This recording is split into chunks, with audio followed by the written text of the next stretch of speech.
Hello, everyone. I greetings from the States, and I hope that you all are doing okay. Chaplain Nato said that some of you were getting sick or sick, and today I prayed for all of you and God's provision and blessing of healing and getting well and staying well. So, I wanted to talk about bullying and trauma and some possible interventions. And this will be in the context of a school age children. So some of this would apply to teachers. Some understanding of this would also help parents. And I think community leaders and maybe those of you that are pastoring, this could help in certain situations. So, anyway, so let's begin. I know that here in the States, that bullying has just had a tremendous increase of incidences reported. And I'll give you a little bit of statistics from New York City, based on a great psychotherapy and counseling center there that is well known. But I would love to know how bullying happens in your culture and if it's reported in schools and what schools are doing about that, and if it is as serious as it is here in the States. I guess it's something important, or Chaplain Nato wouldn't have suggested me doing a didactic on this. So, anyway, what does bullying involve? It involves unwanted, mostly aggressive behavior among school age children. And to be considered bullying, the behavior must be repeated and have the potential of being repeated. The bullying must also involve a real or perceived power imbalance between the child who is bullying and the person who is being bullied. So a great power imbalance. So when someone is a bully, they are overpowering the person that they're bullying. Bullying activities can include spreading rumors or embarrassing a child to hurt their reputation or social standing. So, trying to slander someone. Also, it involves making threats of violence, physical or verbal assaults, or purposefully excluding a child from a group. So, ostracizing a child. And this can be elementary age. We call it middle school here. I'm sure there it's probably still primary, secondary, but grades 6, 7, 8. And then here in the States, we have grades 9 through 12, and it really occurs a lot in high school. So let me run over that again. Bullying activities can include spreading rumors or embarrassing a child to hurt their reputation or social standing, which emotionally and socially damages that child. Making threats of violence and sometimes doing violence toward someone, physical or verbal assaults, or purposely excluding a child from a group. And of course, social media has increased the incidences of bullying because so many kids these days are on social media, especially older children. And then I do want to mention, I don't know if this is relevant in your culture, but the incidences of bullying have increased drastically among the LGBTQ students. And here in the States, it's not infrequent that we hear about suicide deaths because the student could no longer handle it, the bullying on social media. Among also college age, among the LGBTQ population. So, bullying affects the physical and emotional well-being of both the targets of bullying and those who are doing the bullying behavior. So it affects both ends, both people or groups on one person. So the physical and emotional well-being of both the targets. And according to the Center of Disease Control and Prevention, they keep statistics there too, which I was surprised to learn.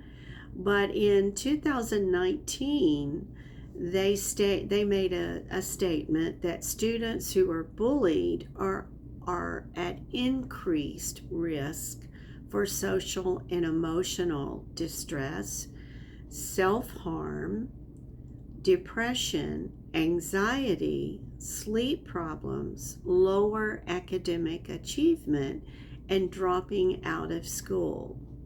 Bullied students have decreased academic performance and school participation. Also, they have made a proclamation that students who bully are more likely to engage in violent or risky behaviors into adulthood. So, those who are bullying and show that behavior are more likely to engage in violent or risky behavior on into adulthood. There was also an organization that found that ongoing bullying is significantly associated with increased rates of pediatric psychiatric rehospitalizations. So bullying has a long-lasting mental health outcome, those especially who are bullied. Many adults still experience the mental impact of being bullied as a child, even decades after the bullying. So that's the information about what characterizes bullying. I'm sure you can probably add some from your culture as well. And there are differences in terms of our culture is not a group identity culture, but more individual. So when a group of kids excludes or ostracizes one person, it has a tremendous impact. And I would imagine that in your group identity culture, there are some real characteristics that you can name as well.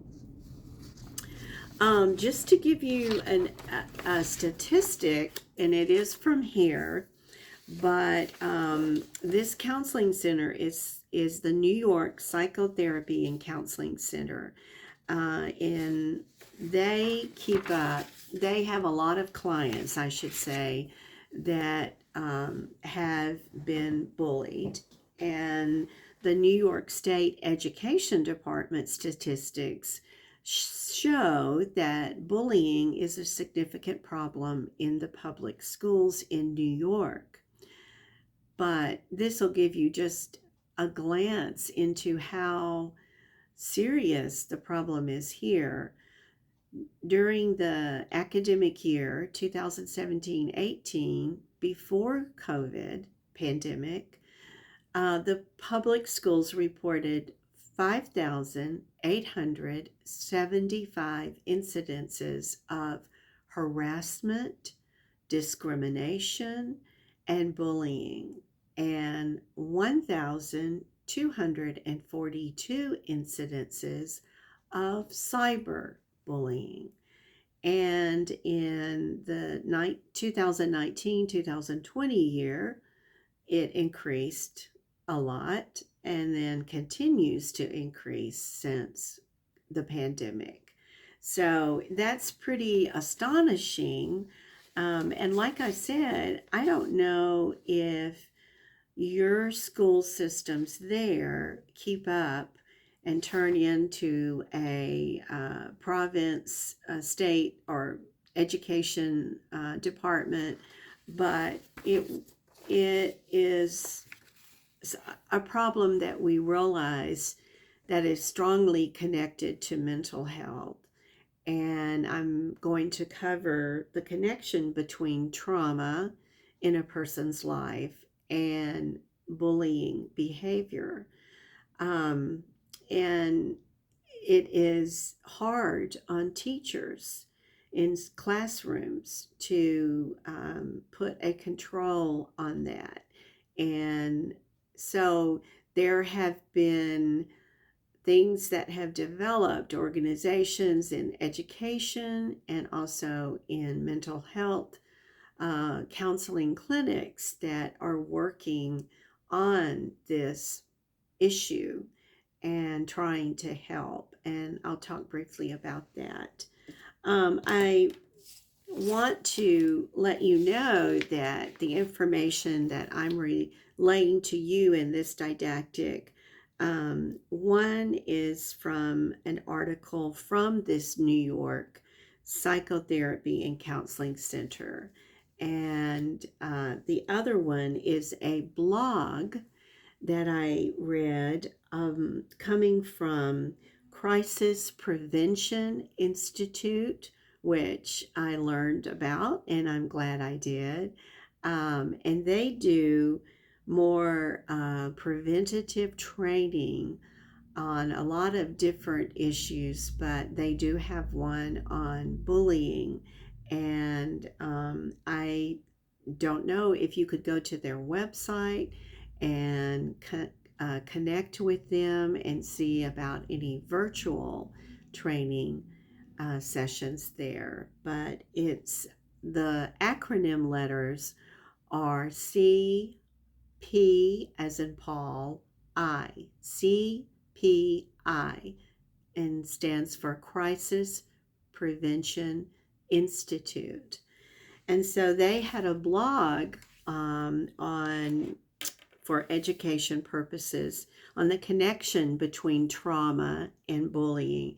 And of course, we have been talking about in the didactics that I have done, we've been talking a lot about post-traumatic stress syndrome and all the different parts of trauma that and mental health disorders. And a lot of the underlying cause of some of these mental health disorders come from trauma of some kind, or uh, some kind of crisis stress. And so you've learned a lot about how they intersect and the symptoms that are very similar in all of the issues that I've talked about, and then as well the interventions. So you can go back in your notes, of the didactics that I've covered, at least those of you that were in the didactics last year. So, and I noticed that Chaplain Nato is putting together a resource for you where you can find different resources that cover different issues. That's very, very good. Way to go. um, so, the connection between trauma and bullying. Experiencing trauma can actually shift the way a person, and we'll say child or adolescents, thinks, feels, and even behaves. So when you think about a children and their backgrounds, their home life, what they've experienced, the social economic situations. So it can impact them in their ways that they think and feel and behave. So if a student in a classroom has experienced a major trauma, one of the ways that they might act out that trauma is in bullying.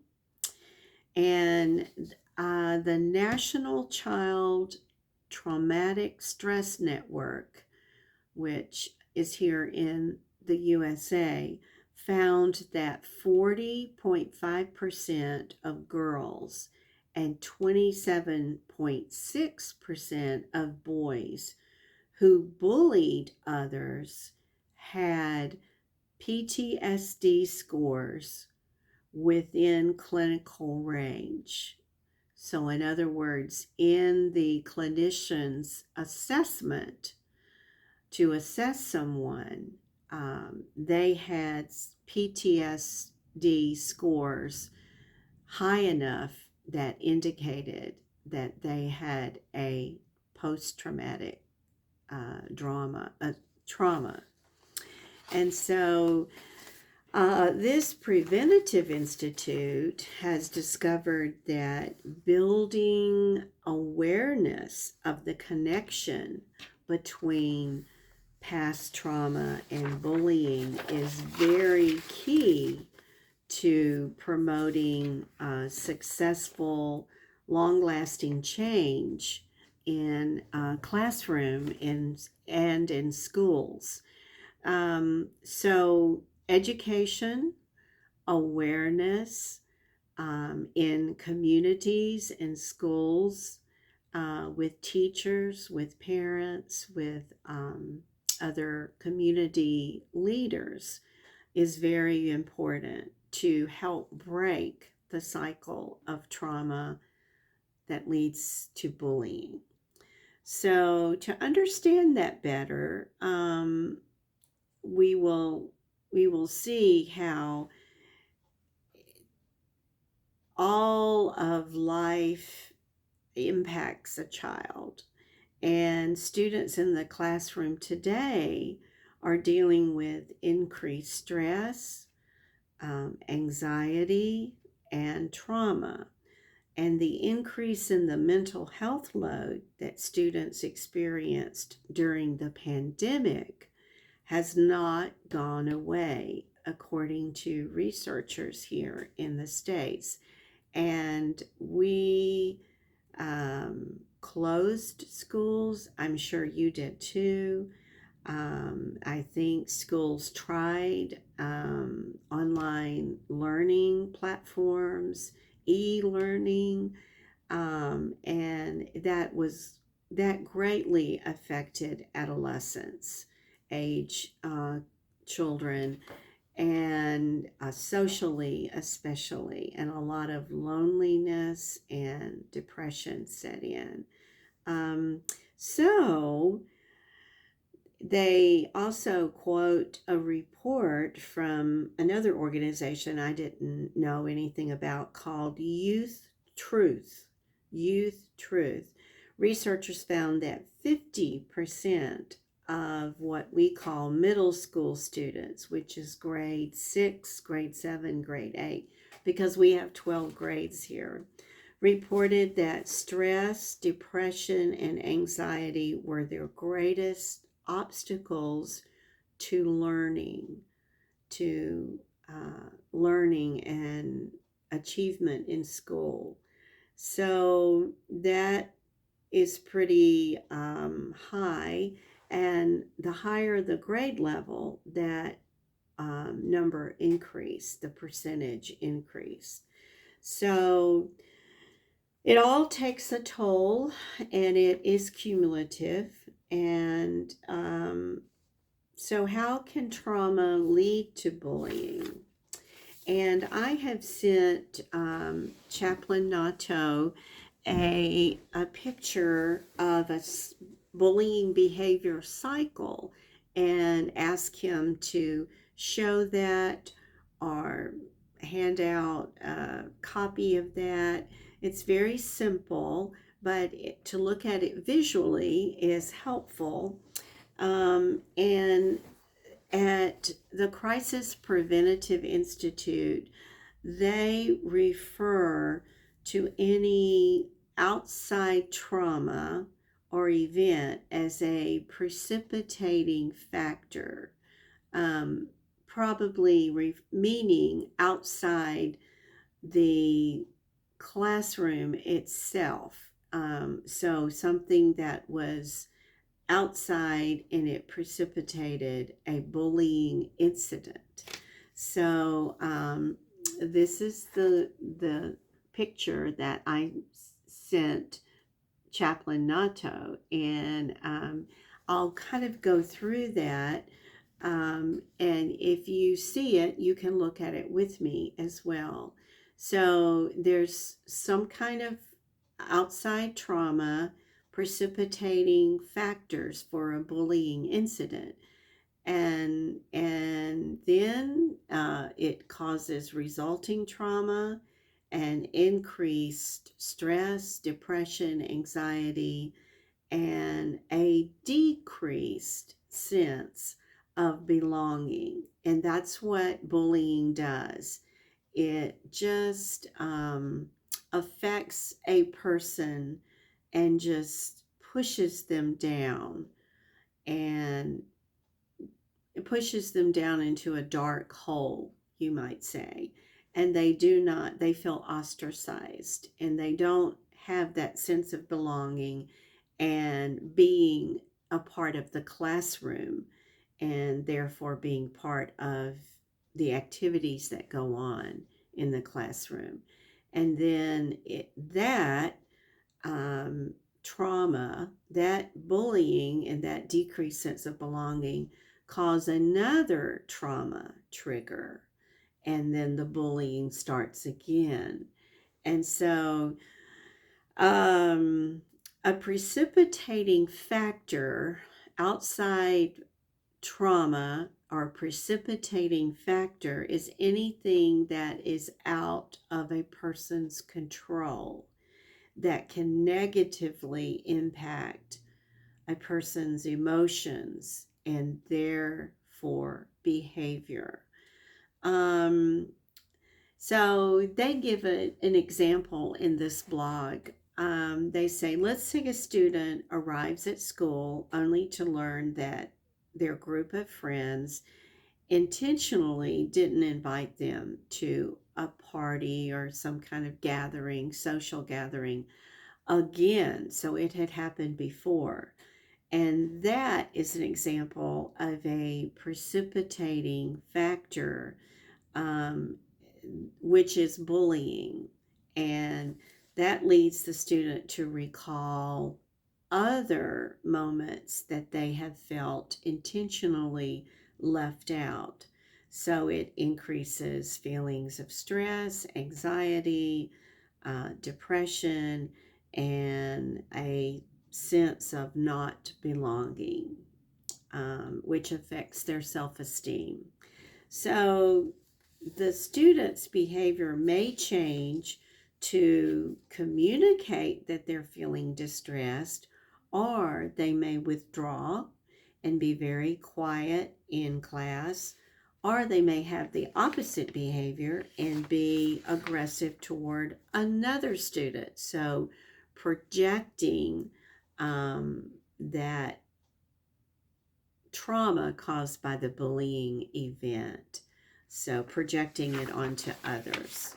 Um, if the student carries out an act of bullying against another student, it restarts the cycle for both the student being bullied and the bully. So you see, they're both going through this cycle. And with the Crisis Preventative Institute, they do training on trauma informed de escalation training. So you learn and you build your awareness of different traumas that can impact the brain and the body, which some of which we've talked about before, and learn how to spot when a student may be struggling with an unaddressed trauma. So, in doing so, you're keyed into it, and so you offer your students the appropriate level of care and support to help them to begin to process what they have experienced. And in ministry, we call this pastoral care, or pastoral counseling, which we help the person talk about the experience and the feelings that they're having, and giving validation to that and support, and trying to um, minimize or de escalate the effect that it has had, and help them work toward healing. Now, I have not taken this training. I just found out about this organization, and I would love to see what they do in the training. So I can't address specifically what happens in the training, but it sounds like that they help people become aware of different traumas and their impact on children, and how that manifests itself in a bullying type behavior. And um, I I think some of the trauma that children are experiencing has to do with abuse, and some past trauma. And that could be in the community, in the home. And we've talked about the different types of abuse: physical, emotional, mental, um, sexual abuse. And so those kind of traumas are where the abuser overpowers the victim. And so there's a psychological effect of someone always being um, overpowering, an imbalance of power. And so you probably learn in this training to identify types of trauma that would affect children in their childhood, their adolescence, that could lead to bullying. And we can all probably think of situations that would cause that. And then probably ways to support that student and help them move toward healing. And we can certainly do that in ministry.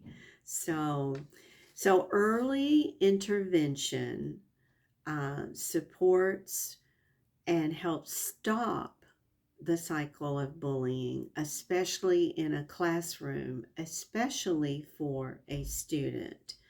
And the teachers can create an environment that um, doesn't only stop bullying, but keeps it from even starting in the first place.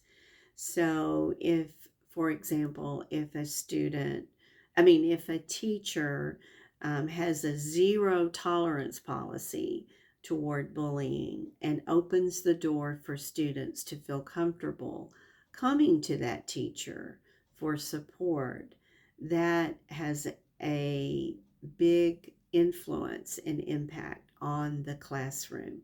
And the students know that they can go to the teacher and be trusted and validated and help with their being bullied. So, um, awareness and setting up the parameters and the boundaries of a zero tolerance for bullying and teaching morally why bullying is not acceptable. So you have all of those kind of things, but alongside that, you would have the teacher having been trained in how to talk with the student one on one and talk get have them to be able to process some trauma that they've had. And I'm sure that takes a lot of skill development, but knowing that bullying is related to some trauma in the past or something that was repeated often. So, so what we want to do as parents, as teachers, as leaders, as pastors, as clinicians, is to strengthen our trauma informed skills. And you're already doing that in basic ways through CPE, uh, the whole experience of CPE. So you can know when to intervene appropriately when you see an incident in the trauma and bullying cycle. So, awareness and intervention and being proactive are all skills that we all need to learn. Um, this blog talks about the interconnectedness between emotional and mental health of a student, of a child, a person, and they're directly the interconnectedness to the student's ability to actually learn academically. So all of this is important and needs to be shared and known, and education, learning, and teaching about this is very important. Um, so we want to stop bullying, but we also want to understand the trauma that's behind it. They call it at CPI trauma informed training. And it says on this blog that your school or district can support student success by getting this training. So, once again, I didn't go into the website, go through the steps of connecting to see what that process was, but it would be wonderful if um, you could do something like that online, because what a trauma informed teacher or staff or minister would be able to do after the training is support the emotional, social, and cognitive well-being of students and coworkers also. So children, students. Foster a learning environment of safety and connection for students. Understand the unique behaviors associated with trauma and recognize and build upon the strengths and experiences of those impacted. So, uh, the more you work with a person, a victim of bullying, or the person who is bullying, uh, you gain that experience and know how to not only handle it but to make a difference for the children themselves and the classroom, especially if you are a teacher. So that's what was on this blog. And the Clinical Psychotherapy and Counseling Center in New York, um, they have developed an approach, a clinician's approach of bullying through this trauma informed lens, recognizing that bullying impacts everyone involved in the bullying experience. So when when these psychotherapists do what we call an intake, they use evidence based and they use a culturally sensitive, responsive assessment to evaluate all clients for traumatic exposure at the individual level, the family level, and community levels. And so you see where it is trauma and bullying is really endemic and systematically uh, connected. And so it's important that these professionals, when they do an intake on a person, that they consider all of the levels. And they help the client establish physical and emotional safety and collaborate with family and community members in order to foster partnerships and therefore increase the safety and the supportive environment and network. So, you know, the phrase that says it takes a village to raise a child. Well, this reminds me of this, where there's collaborative efforts among mental health professionals and even medical professionals in the health medicine at the hospital or the clinics, the doctors, nurses, and also the educational system and other parts of community, as well as family. And it's important to understand something about family systems as well when you are um, in this field of chaplaincy or pastoral counseling. So the the therapeutic interventions frequently focus, and this is what I want to say, as hopefully is the end result of intervention, is promoting stronger social, emotional, personal growth in a child and building mental health supports to counter the isolation caused by bullying and other traumatic experiences.